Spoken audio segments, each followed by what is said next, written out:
Live from our 7 Tasmania studios, your nightly news with Louise Huber begins now. Back home, and a Huon Valley poultry group has urged locals to hand in unwanted birds in a bid to tackle dumping labelled as cruel. With the issue significantly increasing across the state, the RSPCA warns it could become Tasmania's next feral cat problem. A safe haven for these clucky chooks in the Huon's first ever poultry amnesty. For people to bring in any unwanted poultry or waterfowl, so anything from turkeys, guinea fowl, chooks, ducks, any of those sort of things that you might have on your property. Taking in birds at the Ranelagh showgrounds to be rehomed or humanely euthanased if living in poor health, aiming to reduce dumping on the side of roads or in the bush, set to cause suffering. They get diseases, they get hit by cars, they get predated on by other animals. Generally, most birds that are dumped are males, and you put a large number of males together of most species and they fight. So they get wounds and they get injuries. A problem currently escalating in the Huon Valley. Roosters predominantly are being dumped. You do find other, ducks may be dumped as well, but it's predominantly roosters. People think they're doing the right thing, but actually it's far from that. Yeah, people don't know what to do with them, so they tend to dump them. Also quickly rising statewide, which could become detrimental. This is becoming a problem for us of significant size. It's going to, if we don't do anything about it, it's going to become the next feral cat problem. Saying there are too many rogue birds for the welfare organisation to rescue, praising the efforts of various amnesties across Tasmania. It gives people a chance to resolve the problem before it gets worse, and certainly to do something closer to home than we might be. Ruby Kamain, 7 Tasmania News. More than 1,000 animal lovers have packed Launceston's Silver Dome for the first Tasmanian Pet Expo. Everything from ferrets to French bulldogs and birds to blue-tongue lizards delighted crowds, along with 67 stall holders, with the aim of educating the public about responsible pet ownership. We have quite a lot of not-for-profit organisations here, and they're here to educate people their role in the community, but really we want to avoid them having to do anything in the future. Organisers say they're looking to run the event annually. It's been labelled one of woodchopping's most gruelling physical challenges, and after more than a decade, the 450mm standing block made its return axeman, battling it out for standing championship at the Deloraine show. It stands imposing, 450mm, 1.5 foot of thick Tasmanian hardwood, affectionately known as the butcher's block. In simple terms, oh yeah, it's a big log. Across all woodchopping categories, this is the toughest individual challenge, reserved only for axemen with brute strength, technique and endurance. I don't think they even actually cut that size in the rest of Australia. The battle to become the axe ace was tight. After 1.5 punishing minutes, it was over. Yeah, it's a pretty hard race, that's for sure. Still getting your breath back a bit? Yeah, definitely. Sort of the start of the season, I'm probably not that fit. I haven't done a lot of chopping. Some could not conquer the sheer size. However, Cody Steers was crowned the inaugural winner of the Walter Henry Chellis Memorial, a tribute to a 5-time world champion who wielded through wood even thicker than this. He cut the 2 foot standing. This was the sport's return to Deloraine for the first time in 2 years. Once the showpiece of agricultural shows, woodchopping has been notably absent as COVID claims more and more of these rural mainstays. Losing all that due to the COVID was devastating because, yeah, that's the only place where you can perform. I think a few people, it got easy not to train and come back. But some will never be turned away. Mick Tucker might be the only mare in the country to carve up in the arena. Being in the ring with a heap of good people. And we have a bit of fun while we're doing it. And with such swagger. Garth Burley, 7 Tasmania News. The world's toughest half marathon gets underway in Hobart tomorrow. One group is teaming up to raise much needed funds for muscular dystrophy.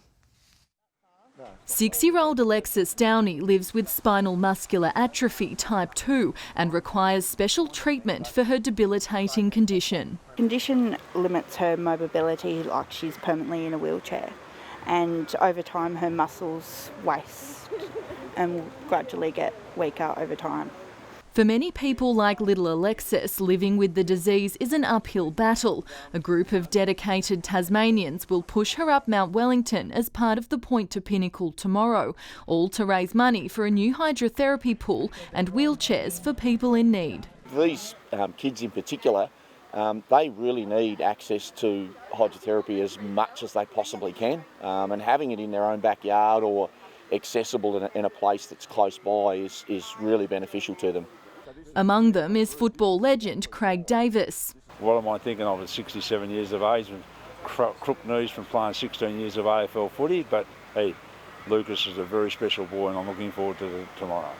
Muscular Dystrophy Tasmania is hoping to raise $100,000 this year, and it's not too late to donate to their cause. They can go onto the Muscular Dystrophy website page and donate there, or they can go onto the Point to Pinnacle website and follow the links. The Point to Pinnacle starts at 7 o'clock tomorrow morning. Ainsley Kosh, 7 Tasmania News. The gates have been thrown open to some of Longford's most beautiful gardens this weekend for the annual Blooms Festival. Hundreds caught a glimpse of the 13 sprawling gardens around the town, 2 of which have never been shown in public. Funds raised from the event will go to separate charities. The spring show will return again tomorrow morning. Some creative Eastern Shore locals have added a splash of colour to a popular park.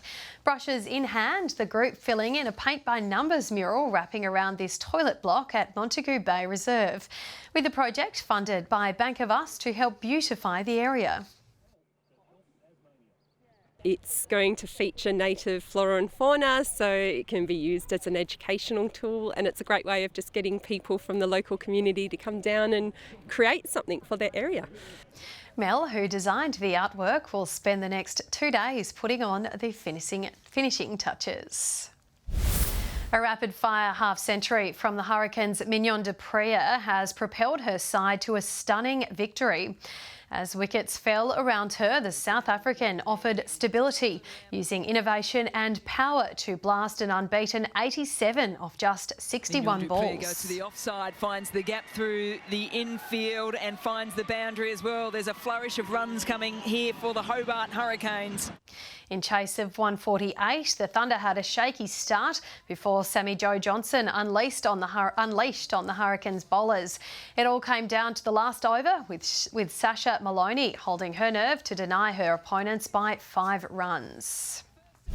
Good evening. Launceston had the state's top temperature at 22 degrees, just 15 in Hobart, 20 in Burnie and slightly cooler in Devonport, 17 degrees.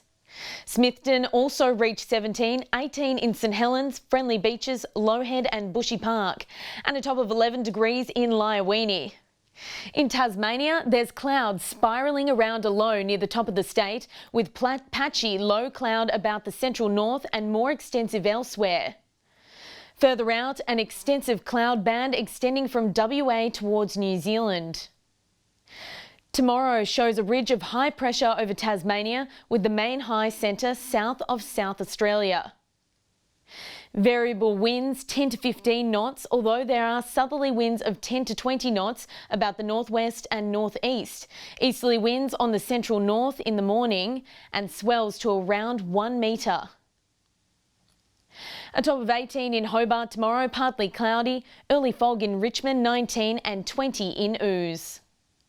Launceston will reach a top of 20 and partly cloudy, 17 in Devonport and 18 in Deloraine and cloudy. 17 in Burnie and Strawn, partly cloudy, and 16 in Curry. And partly cloudy and 17 in St Helens and Whitemark. Don't forget sunscreen tomorrow, the UV very high at 9. On Monday, mainly fine with a few clouds across the state. Partly cloudy across Tasmania on Tuesday. And on Wednesday, showers across much of the state. A possible storm for Perth and 29, partly cloudy for Melbourne, 17, rain at times in Sydney and 21, and a fine day in Cairns reaching 33 degrees. And it's currently 13 degrees and cloudy in Hobart, Launceston 16 and mostly cloudy, Devonport 17 and partly cloudy. And Lou, it looks like it's going to be nice weather for those brave enough to do the Point to Pinnacle tomorrow. They certainly are brave souls. Thanks for that, Lizzie. Good luck to them. That's all your news for this Saturday evening. Thanks for joining us. We'll see you tomorrow. Good night.